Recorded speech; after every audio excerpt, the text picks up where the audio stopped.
All right, this should be a little better. Hi, my name is Chris Bear, producer of Unstuck, a Kids Speak Out, and producer of Unstuck, an OCD Kids movie. This is Unstuck Kids Speak Out, episode 10. Been 10 months since we're doing this. This is a chance for me and the makers of the film to talk to kids with OCD and see what they've been through, get an idea of what they've been dealing with, and also a chance for you to have a conversation and ask questions from a teen who knows. So we're going to be having Julianna join us in a second. If you're watching this on the replay, feel free to ask comments at any time.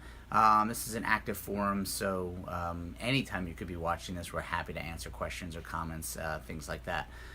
Today, I did want to say that if you are watching this now live, feel free to share this with friends, hit the likes or comments. This is about having a conversation, so the more we can do that, the better. And so Marie, just see if you can do what we did the other day and click the invite button or click the access button, and hopefully, hopefully it works like it did the other day.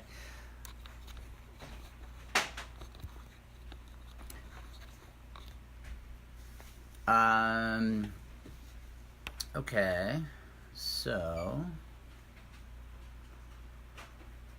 let's experiencing little technical difficulties here like we did the other day. So it should be there on the bottom. Okay, cool. I see it. It's there. Yeah, maybe sometimes with Wi-Fi it takes a second, but very shortly here she comes. Right now, and we're going to talk a little bit about obsessive compulsive disorders, a little bit about pandas. Feel free to ask questions if you have. Again, my name is Chris Bear. I'm the producer of Unstuck Unstuck an OCD Kids movie. Hey there.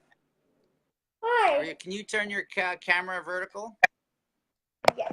Cool.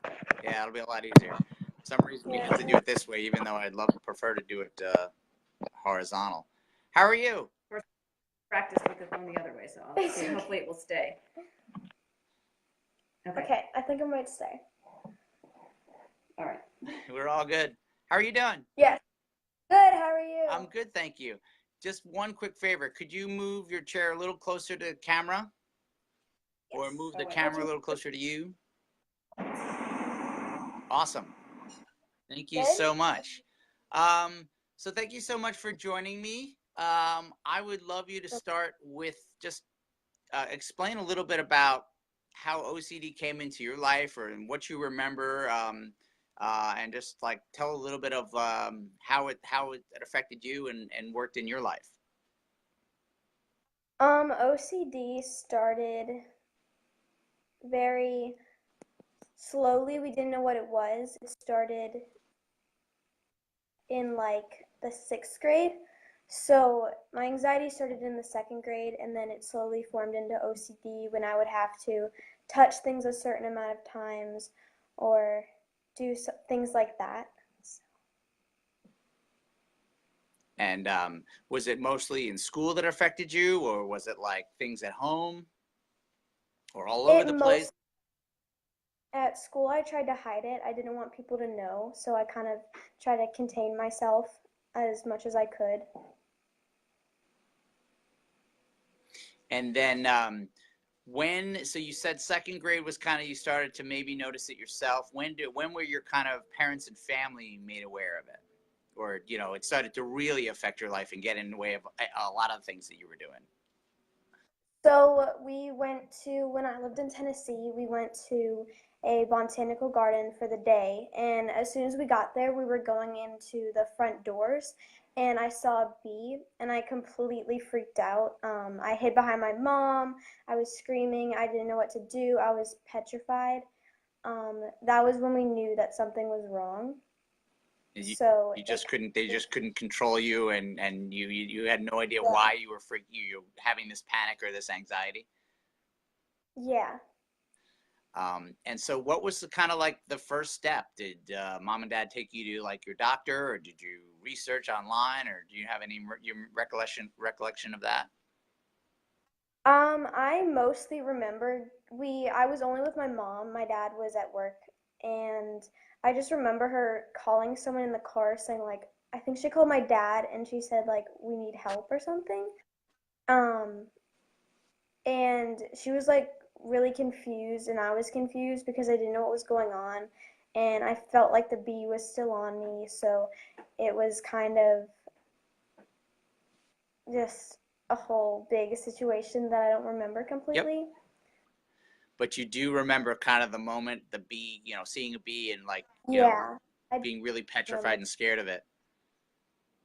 And then what was, if you're joining us now and you want to ask a comment or share this out to friends, that's great. We're talking about obsessive compulsive disorder with Julianna. She has OCD and she's kind of understands, and she's been through therapy, so she understands ways that you can deal with it and fight it. So we're just hearing a bit about her story right now. So I wanted to say, so you kind of have this idea of like something's wrong, your mom's calling your dad. When did you first learn about OCD, or how was that kind of first introduced in your family? It was first introduced. It wasn't introduced until sixth grade. So I was diagnosed with anxiety shortly after the bee incident, and they just thought it was anxiety, and they thought, oh, it's just a really severe case. But in sixth grade, towards the end, I couldn't go to school anymore. Um, so they figured we'd run a bunch of tests and we see what would be wrong, and then they thought maybe she has OCD because she's saying some of the symptoms, and just, yeah, like they just kind of introduced it and they were like, here, this is what we think you have, research it. So in the So, span of like, sixth grade, it got increasingly worse. And my guess is that it got more than just a fear of seeing bees. Were there other things that you remember in school or at home that like were triggers for you? so it went from bees. I did this buzz therapy, so they would put two buzzers in your hands, and then it would like beep back and forth, and then your two sides of your brain would like mimic talking to each other. So that cured my fears of bees. And then it moved on to storms. So at the end of third grade, my neighbor's house was struck by lightning and burned down. So that kind of caused fear of storms for me. Um, it moved after storms, it kind of just evolved into the throwing up fear. I was a gymnast at the time when I have practice many times a week, and I ended up getting the stomach bug, and I threw up at gymnastics. And then I just, every time I would go to practice, I would say, Mom, my stomach hurts, I can't go, I don't know what to do, like, don't make me go. And she thought it was just me being defiant Uh-huh. and didn't really understand. And she's like, your stomach doesn't hurt, you say that every time, just stop using the same excuses. And she would force me to go, and then um, it just kind of kept going. I hoped it would move on. I mean, I'm not saying I wanted it to move on to something else, but I don't like this fear. I'd rather have storms. I would trade it back. I mean, but so it then just kept evolving and evolving and evolving until the point where I couldn't get out of bed to go to gymnastics because I was so scared, and I stopped eating certain things, and I started washing my hands more, and then my mom realized something's wrong. So then I think the thing that's And they interesting, yeah, you're kind of touching on something that is a theme that a lot of people with OCD just bring up, where it seems to affect the thing that you love the most. So at the time in your life, you were a gymnast, you loved gymnastics, you happened to get sick, and suddenly you couldn't go do the thing you liked anymore. And then you just started touched upon the other aspect of OCD, the compulsions. So you started to do different things. You mentioned earlier, like uh, making things just right. Then you said you were hand washing. What were the things that you felt, the compulsions that you would do to try to like alleviate this worry? So I would tell myself, I remember I went through a phase where I could not get out of bed at like it would have to be a multiple of five. It couldn't be anything else. So I could get out of bed at 7:05 or 7:10, or and if it was like 7:06, I would have to wait till 7:10. So, and I would say if I get out of bed at any other time, then I would throw up. And if I don't get out of bed if I do get out of bed at the certain time, then I won't throw up. It was mostly that, and I would say I would have to touch something a certain amount of times and say if I do this, I won't throw up. What were Or the if things I you don't, had felt like you had to touch? Were they just normal objects, or were they specific things that would kind of be this protection for you? it wasn't really specific things with me. It would kind of be like if I felt a panic attack or if I felt a stomach ache coming on, I would just like look at something nearby and say if I touch that a certain amount of times, then I won't throw up. And I would do this thing with my hands. I'm not doing it for compulsive, but I would do this. And I would have to do that a certain amount of times. And I would say if I did this 10 times, I'm okay. If I do this 20 times, I'm perfectly fine. Like I won't throw up for a week. Um, so Yeah, it's like that. yeah, it kind of started to you're hinting at something else, which is where it started, maybe something small, right? Hit do it a couple times, and suddenly it becomes this ritual where you're doing it over and over and over again, and you're doing it more and more. And how much when OCD was at its worst for you, how often did you say, how long do you think would it would like take up your day? Constantly. I couldn't even pinpoint an amount of time. I would do something and then I would freak out and have to do it again. And at school, it was very weird because people would look at me because I'd be tapping my pencil or I'd be clicking my pen or I'd be opening my binder a certain amount of times, and people would look and I think like I don't want them to know. I don't want them to know. I don't even know what I have. I don't want them to know. So yeah, it took up a lot of emotional capacity. And then it's also wrapping up your family. You know, you're saying your mom has Yeah. have to spend more time with you, figuring out how she can even get you to school in the morning. Did it affect how you ate, and did it affect the like other things that you were doing? It definitely affected how I ate. And so I stopped eating for a little bit. Yeah, I stopped eating yogurt because I remember one day my mom opened her yogurt and was like, "Oh, there's mold on it." And I thought, mold, if I eat mold, I'll throw up. Like that's not good. So I stopped eating yogurt. Like it was my favorite snack, and I just stopped. And things that have been in the fridge too long, like my mom would make leftovers and I would say, "That's been in the fridge too long. It could give me food poisoning. I don't want that." And so then I wouldn't have dinner. And then there'd be snacks at school that are like that melted in my bag. And so it's just every food some point along the timeline had an issue with me. It's interesting, and it's thank you, Abdul, for your question. Yeah, there are definitely a lot of different types of OCD. It affects everybody differently, and something that you just listed in your description is something that Juliana is touching on, which is it starts in this kind of small place, if you will. You know, you threw up, you were sick, legitimately had something wrong with you. You threw up at your favorite place, or you threw up gymnastics, and suddenly it spirals into things at home and touching things and making your anxiety better. Then you just started talking about worrying about things being expired and expired foods, and suddenly you can't eat your favorite food. Now OCD tends to spiral. It's been described as like a spider web. It goes Yeah, in different I could things. agree on. Sorry, everybody, if you're just tuning in, this is Unstuck Kids Speak Out. Feel free to ask questions about obsessive compulsive disorder. I'm speaking with Juliana. We're just hearing more about her stories and how her obsessions and her compulsions kind of came together. And this is, I guess, during sixth grade, you were, you said at the end of sixth grade, you just didn't want to go to school anymore. So where did it go from there? You are now, I want to say you're going into high school, right? Going into my sophomore year. So it's been 4 years since then. So after sixth grade, like what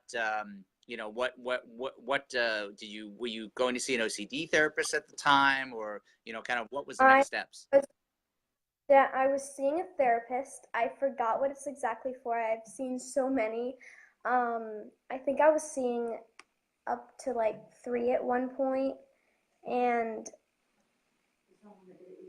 oh, I saw one that did an ERP. I went to Florida for an intense therapy treatment when, sorry, when I had to like eat food off the floor. It was so funny. My grandparents went, and I would go back to the house and they'd have to watch me just drop food on the floor and eat it, and drop food on the floor and eat it, and they were like, this can't be real, like this can't be a cure, this is weird, why are you making her do this? And I wouldn't say it worked. They pushed me a little too hard, and that sent me into a relapse. So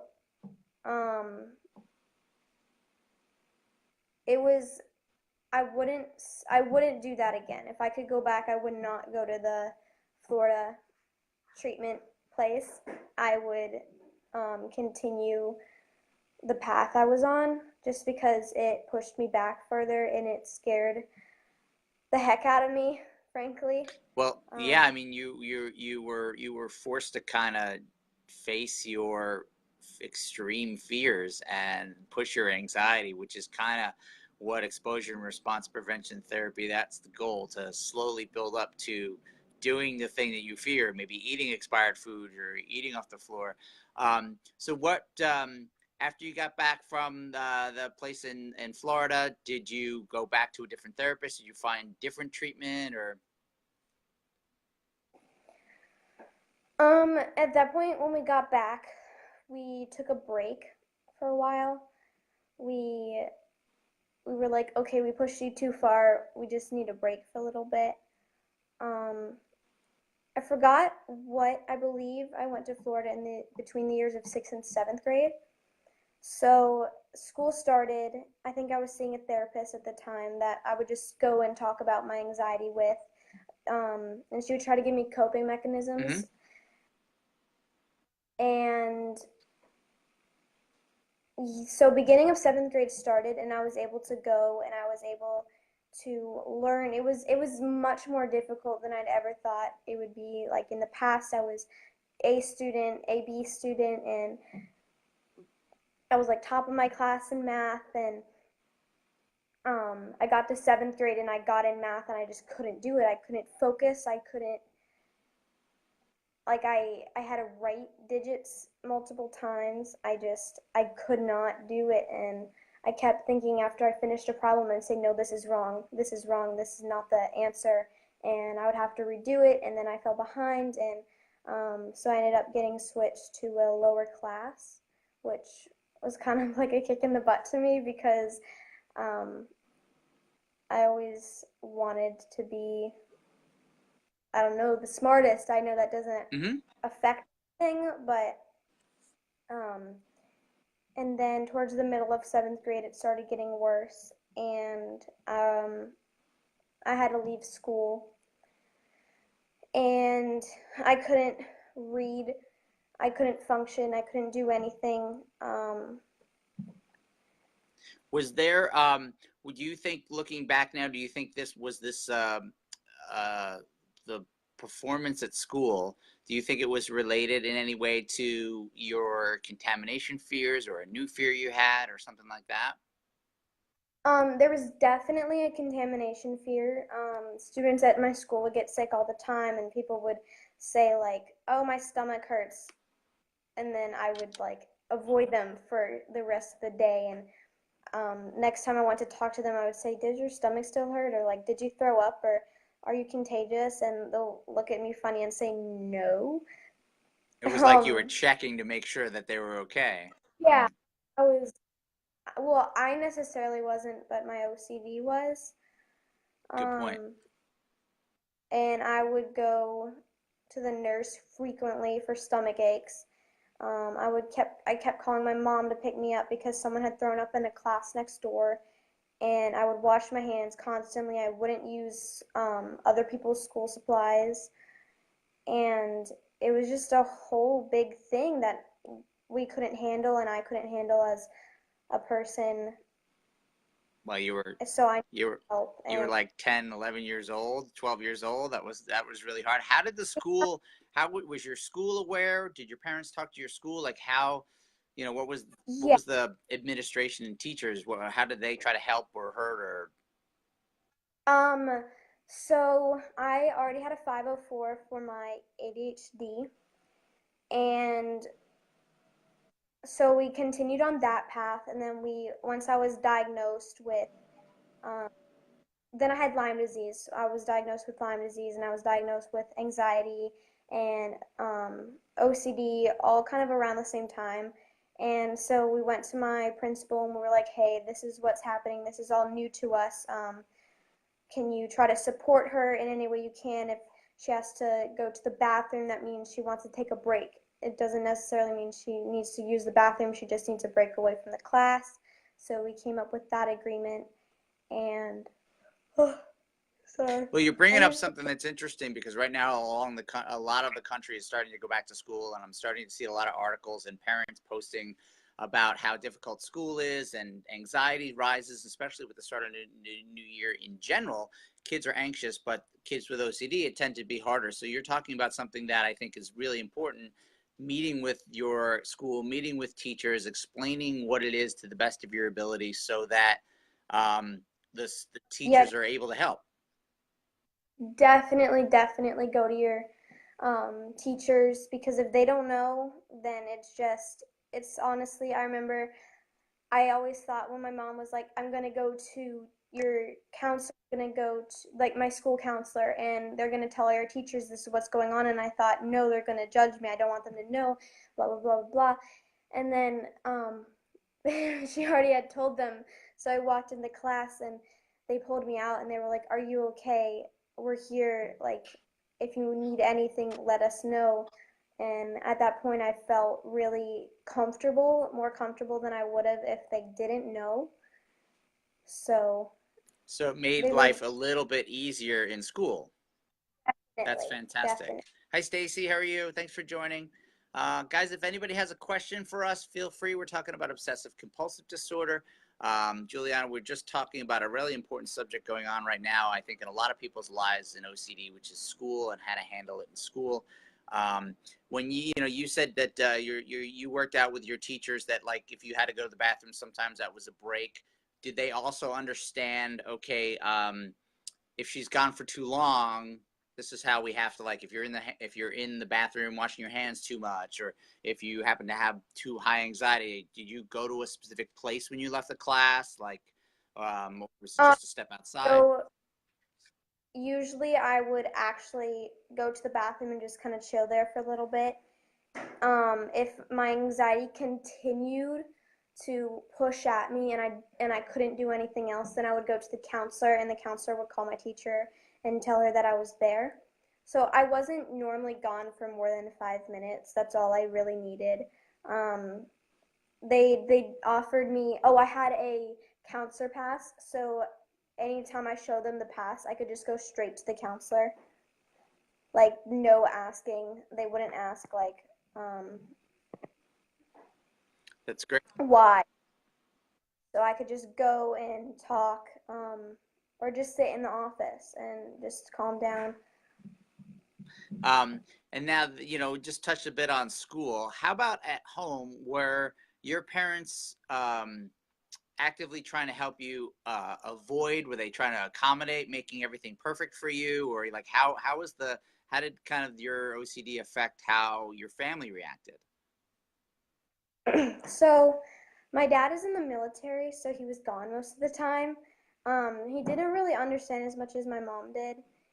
My mom, it's kind of hard to explain because she was always researching and trying to find the next thing to do, and I just kind of went along with it, without hesitation. Well, that's not true. There was definitely hesitation. I definitely tried to stop. I would always say, no, I don't want more meds. I don't want more medicine, but it, I would I would flare. So I would go into like a rage or an age regression. So that was from my pandas and a little bit OCD. So it's kind of like one giant clump of stuff. Mm-hmm. So um, my mom would have to help me by like holding me down. Um, yeah, she was just there for me any way she could be. Not all of it was helpful because, of course, she had to say no to OCD if I asked her like a question, like, "Am I okay? When did you buy this?" She would have to say, "I don't know."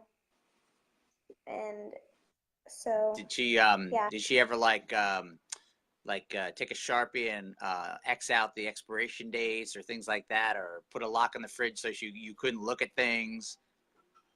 She didn't, but that probably would have been a good idea. I had never done that. We had similar issues with our daughter when and in fact, she still does ask about expiration dates. So a lot of the things that you're talking about are things that we deal with sometimes here in my home too. So it's helpful to hear that. So I was just actually thinking of that idea because it just happened the other day where Vanessa was like, eating a yogurt from the freezer, and she was like, "This is Yeah. expired." So we said, "Okay, eat it." Um, so mom was doing a lot of research, and I know that you moved around a little bit. Were the therapists that you saw or the treatments that you got, were the therapists talking to you about exposures? Were they helpful in kind of how did your treatment work?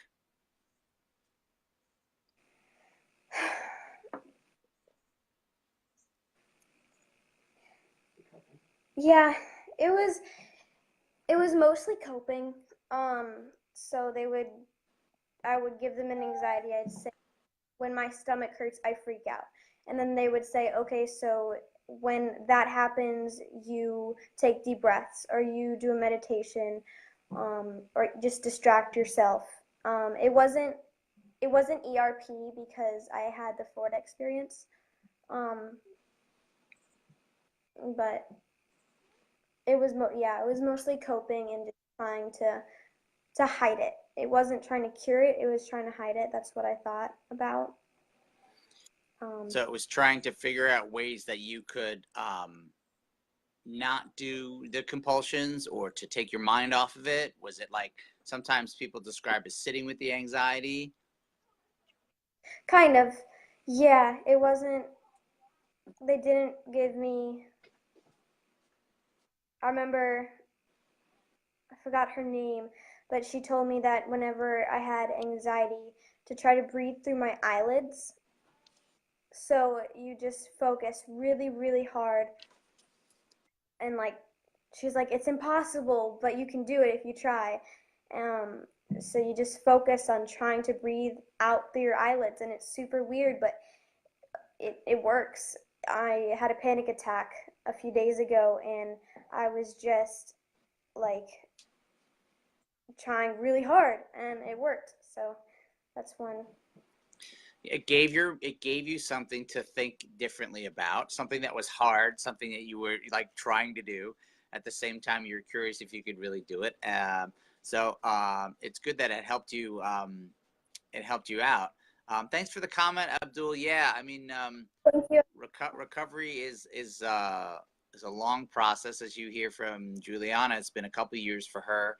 I imagine are there times that it might spike for you? School coming up, is that getting you anxious at all? I know you're. I'm really excited.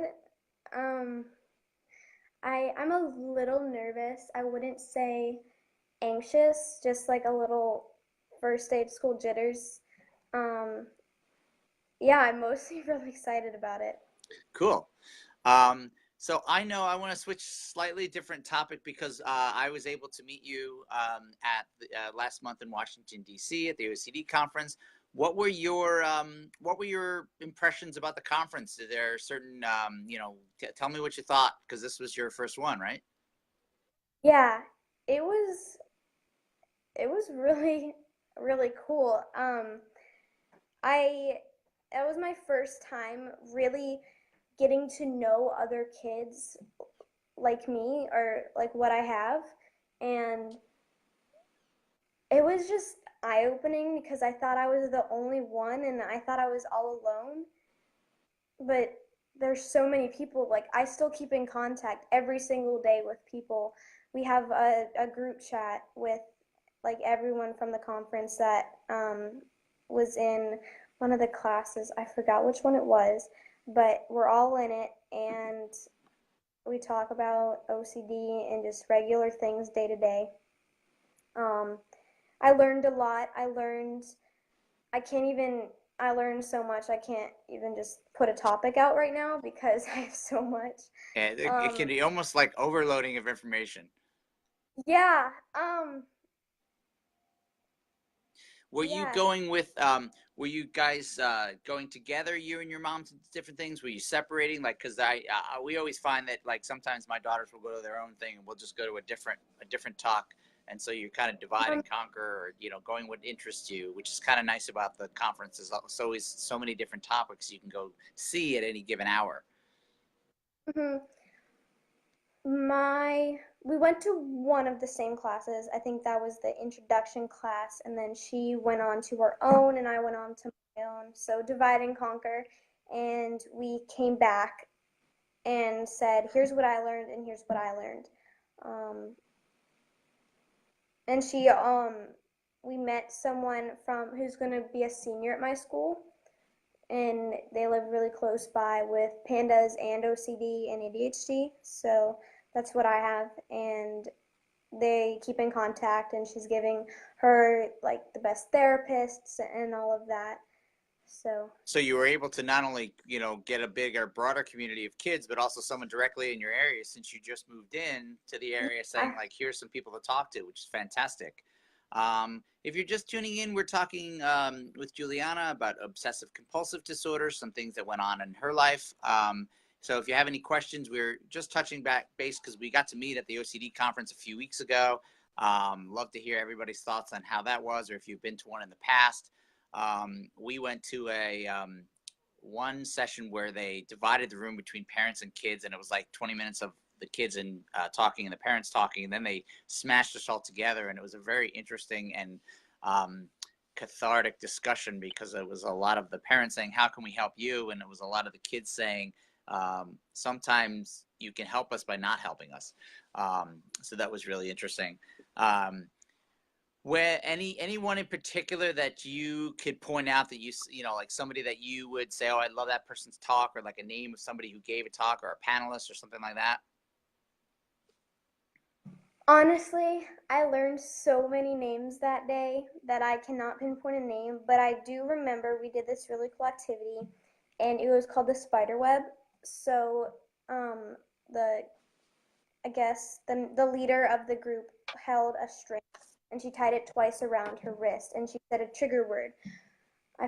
Or her trigger word was contamination, and then she threw it across to somebody else, and then they said, um, OC. When and where's the next one? The next one is in Dallas, or it's Austin. in Texas. Yeah. Yeah, Austin, Texas. I was in the same state at least.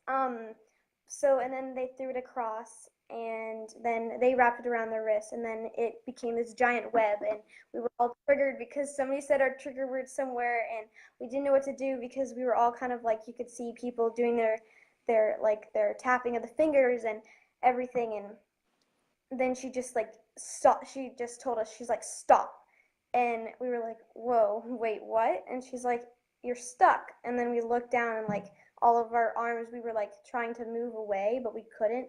And then um she just kept saying trigger words, and we were all like really confused. And then she's like, it's okay, get unstuck. And so we took it off, and then we were able to go away. But we I know I didn't do any compulsions. I don't know why. I was just too focused on something else, and most of the other kids I talked to were like, I didn't either, and I don't know why.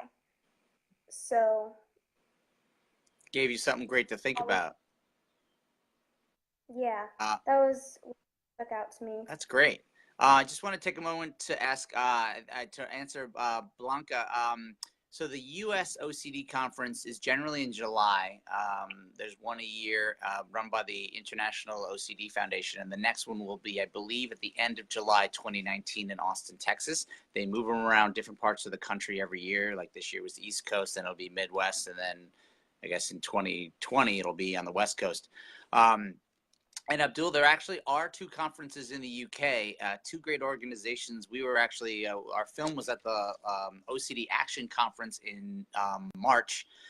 We premiered the film in London there. So OCD Action is a great group, and they have a yearly conference, generally, I believe, in like the early spring, late winter. And there's another group called OCD UK, and I believe their conference is in November. So it's coming up very soon. So definitely look for both of those organizations in your area. There's a lot going on.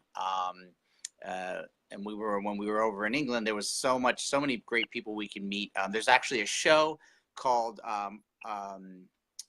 Pure O, which is coming on Channel 4 in the fall. It's about intrusive thoughts. So there's a lot going on in the UK. So I hope that you're able to, go to those sites.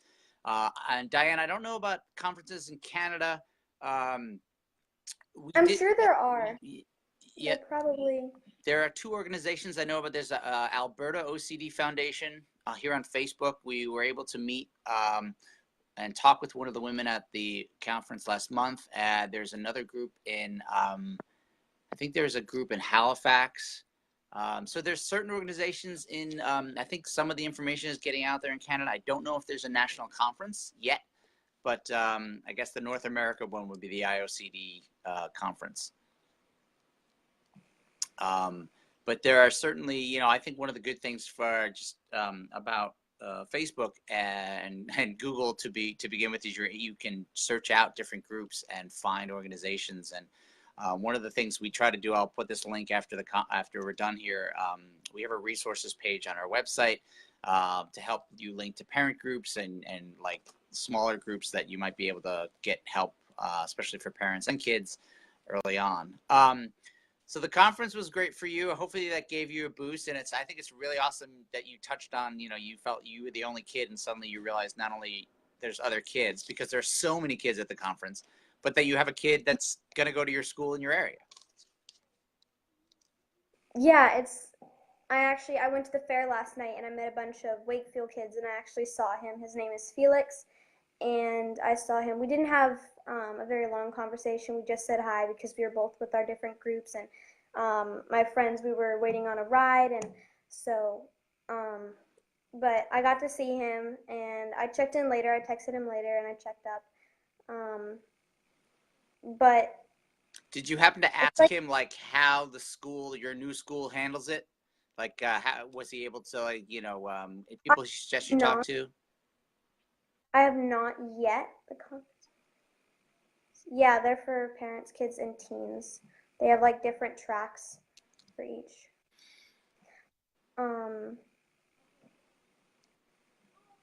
Because I think that's going to be interesting going back to school. You've had this experience at other schools where they've been really supportive. So hopefully he'll be also a good little bit of a mentor to say, talk to this, this is a good teacher to talk with. She understands, or, you get an idea of how he's able to handle it, which might be able to give you an in on how if anxiety comes up, how you can deal with it. Yeah. I'm positive there's going to be, I know they have 3 counselors, one for each grade, but there's 4 for each grade. Sorry, my mom's in the corner like handing me information. There's 4 for each grade, so that's 16 counselors total for the school, and you get assigned a counselor. I don't know my assigned counselor yet, but I did meet with one when I went to go sign up for the school, and she seemed really nice. So when I lived in Hawaii, I went to a private school with only 140 kids, and now I'm going to a public school with 2,000 kids. Just a bit of a difference. Just a little bit. So that's a little nerve-wracking for me, but I'm a really social person, so I'm excited because in assets, that's what my school was called. You knew everyone, but if you had an argument with someone or there was drama, of course, and it would just erupt like your whole school day. And here you can find new friends, or you can just move away from them, or um, so. Yeah, there's a lot of different kids you get in touch with. Autumn, thank you so much. I'm glad this is helping you, and also congratulations on actually being able to get to this point. That's a massive, and I give you huge props for that. Hi, Tammy. Um, that's great to hear, Blanca, that your school's been really accommodating. You get different stories, and sometimes it just depends. And schools like yours clearly are lucky. Some of the schools Juliana has gone to, it's just been great. We've had great experiences. I think a lot of it, personally, from the parent point of view, is you have to act. That's where you can advocate for your child and say, this is what the issues are. This is how OCD works. This is how it might be triggered or dealt with in school, and this is how you might be able to help. And also establish a line of communication, which might be the most important thing, to say, okay, if something's going wrong, you let me know, and then I'll let you know how we handle it. And that's probably the most important thing. Hi, Diane. So I wanted to talk to kind of like, you were talking about the community that you found at the OCD conference, and growing up, you weren't really sure what was going on. And now that you're kind of aware of OCD and you kind of, how you were triggered for it, what about when you hear it being discussed in public, or you see a show where a character might have it and somebody says, or I think the worst hashtag out there is, hashtag OCD, because so many people use it wrong. So really what I'm trying to say is, when you hear the phrase, oh, I'm so OCD, or people use it wrong, how do you react to that? So it just, at first I thought, oh, maybe they just have a different type of OCD, but then I slowly realized, like, they're just using it um, kind of as a noun. They're kind of saying, I have, this is so OCD. And my first experience with that is I was at school.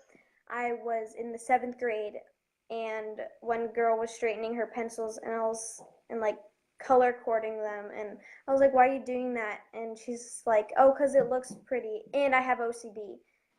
And I was like, oh, you do? Me too. And she's like, yeah, everything has to be perfect. And I was like, oh, I mean, it could have been perfectionism, but I just thought, like, I thought I actually found someone to talk to, but it ended up not being true.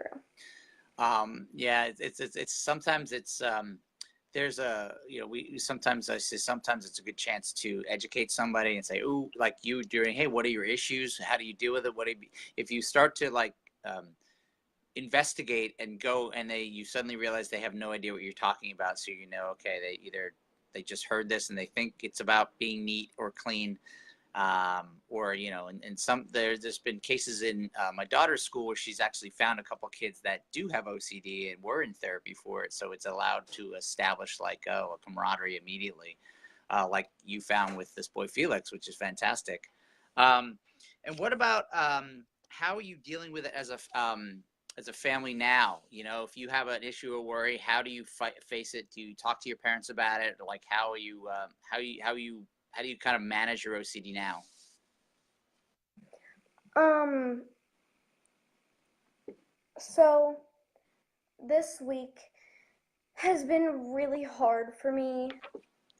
Last night I had a panic attack, a small one. 2 nights ago I had a really bad one, and my parents just kind of sat with me. They don't reassure me because that would be giving into OCD, but they just sit with me. And I didn't eat, and when I didn't eat a very good lunch, and when that happens, I have acid buildup. And then my stomach hurts, and then I freak out Yeah. because I'm like, am I going to throw up? And then me stressing makes my stomach hurt worse and makes more acid, and then it just is one big cycle, and then I can't get out of it, and I'm stuck. And they're there for me, um, and I was up till like 2 in the morning just freaking out, and it was really hard.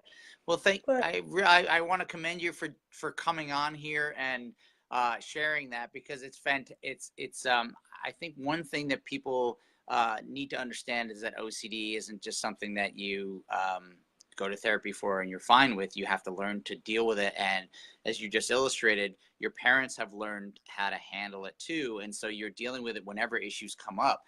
It's about learning the skills and recognizing when the issues pop up, or if a new issue pops up, and in your case, being able to kind of handle it. So thank you so much for coming on board. And I think it's really great that you were able to recognize it, deal with it, and now, start tackling it. yeah, um, thank you. I'm definitely not 100%. I'm better than I was 3 years ago, 4 years ago. I definitely still need work. I still need to work really hard to get it to go away. I mean, I can go to, yeah, I'm getting better. I'm just not 100% yet. I think that's that there's no shame in saying that, because OCD does tend to be like a roller coaster. Sometimes you could be fine. There might be some days you see something that generally would be a trigger that doesn't bother you, whatever. And then some days something innocuous might really spike you. You can never tell. The Yeah. awareness is huge, which you sound like you are, and that's great. Yeah, thank you, Autumn. It's the it's recognizing where it is and understanding that you don't there it's okay to kind of slide backwards, because you as long as you have those skills and don't let it take back control, um, you kind of can keep moving forward. And I don't want to keep you going for too long, folks. If you have any questions, please bring them up. But I actually do want to ask you, because this is going on in my life, in my family right now. So when my daughter was diagnosed, she was 8. It was much easier for me and my wife to kind of like help her out and do the therapy with her. Now she's more of a teenager, and she's kind of like, wants to be a little more independent and control of herself. So any experiences you've had doing that, and how like your roles with your parents have changed over time? Um, it hasn't really changed much. For my recovery, I lean on my mom the most, and I don't think that's going to change. She's the one who knows everything, who finds the doctors and organizes my medicine and all of that. I mean, honestly, I wish I was more independent, but I'm not. So it hasn't really changed for me. It's kind of been the same experience. I've been leaning on my mom. She's been the leader. I've been the follower. Um, And that's working for you, which is great. I mean, the teamwork aspect is clear from the moment I started talking to you 45 minutes ago.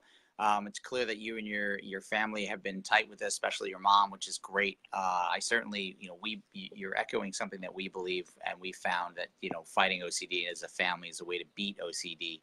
Um, any specific books or resources that you think your mom would recommend, or that you would recommend, that you might have read about, or whether it's a book or a DVD or a video or something, or somebody that you follow?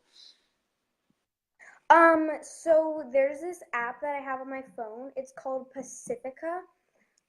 It has, if you look it up on the App Store, it has like a green swoosh thing. But basically, it's just they you can get the Pacifica Premium, which is I think like $3 per month or something like that. I didn't get that.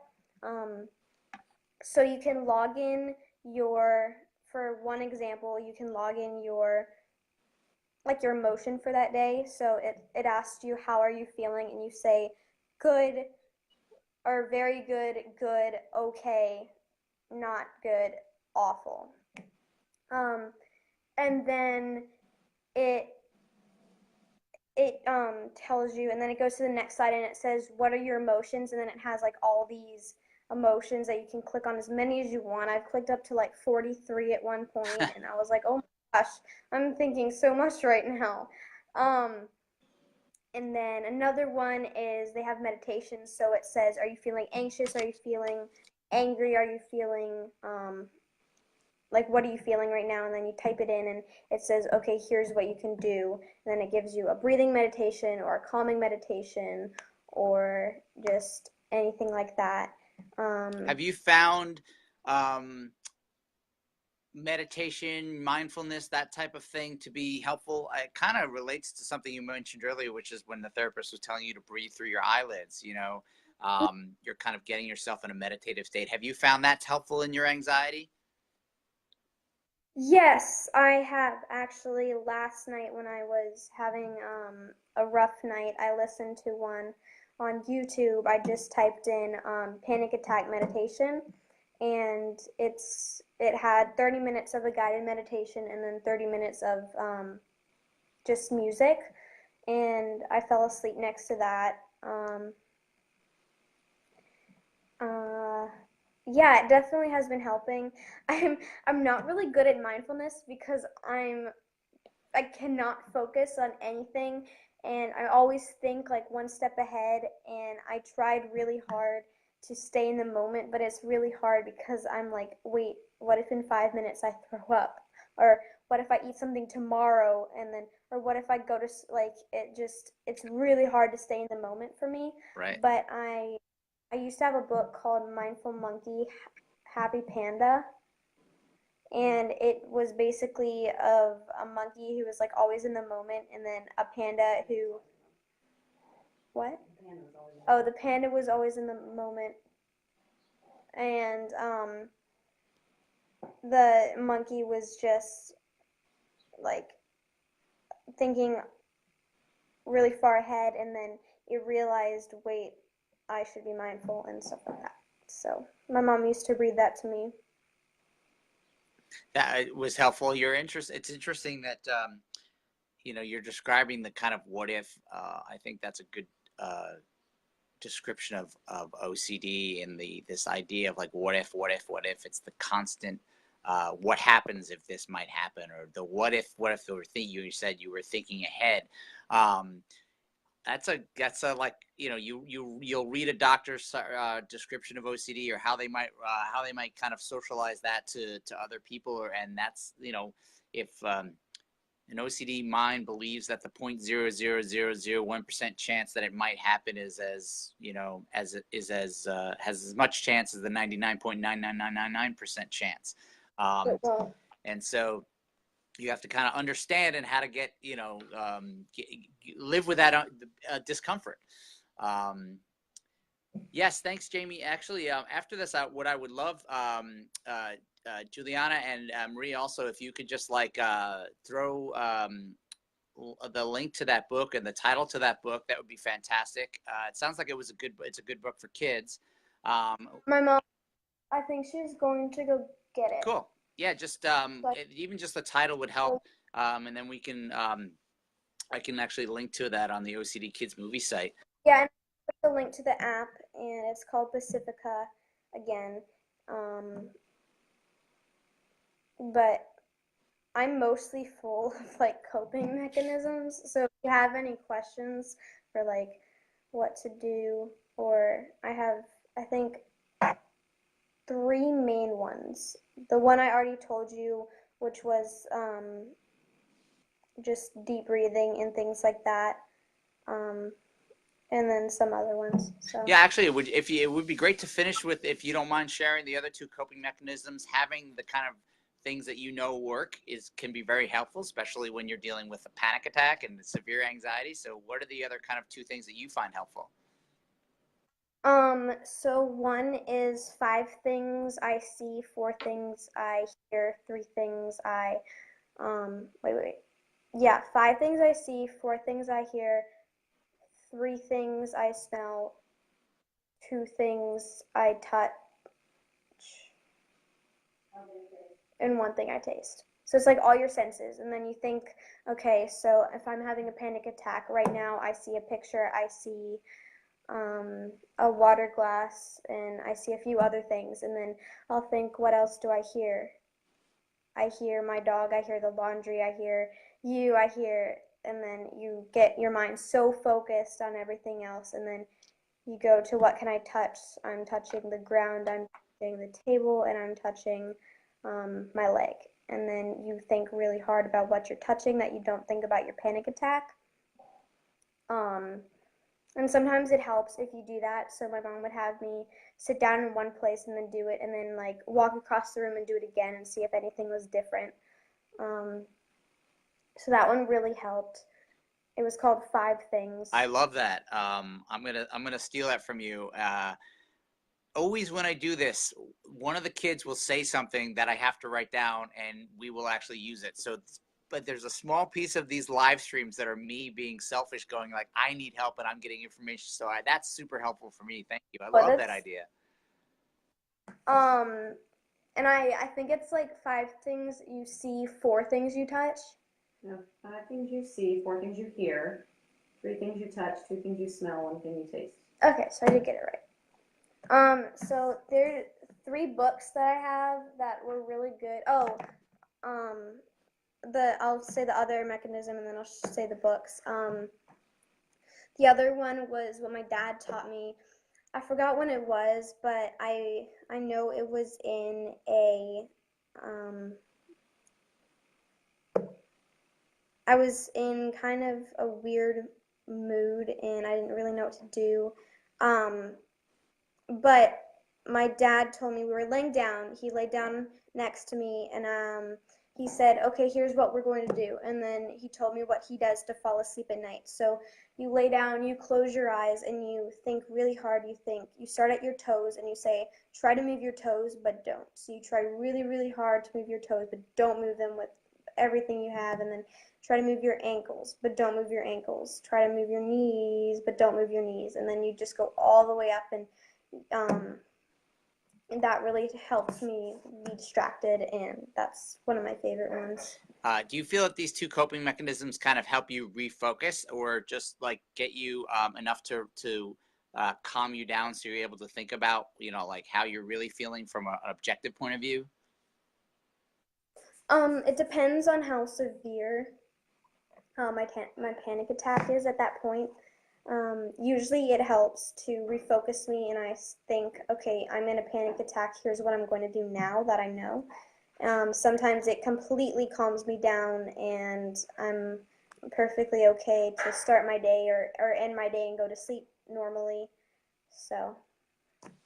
Cool. I'd love to see the books that, and by the way, everybody, thank you so much for your comments. Diane and Autumn and Linda and Frederick, I really appreciate you guys tuning in. And that tip I just got about the five senses, 5, 4, 3, 2, 1 is fantastic. I'm gonna have to look that up. I bet you there's a YouTube video explaining that too. What are the names of the books that you found helpful? So this one, whenever I was, hi Dad, sorry. Whenever I was feeling kind of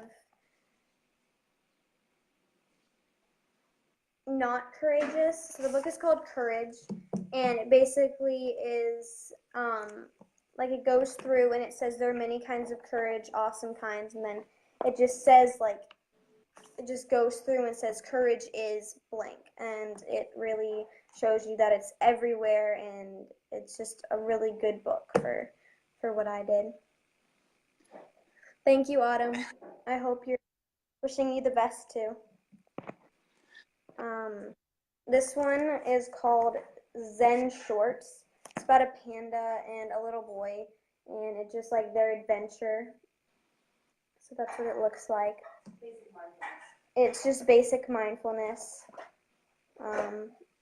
It goes through like different stories from the panda's point of view, and then it goes through from the little boy's point of view, and then there's a mindful monkey, happy panda. I love that. I love the title. That's great.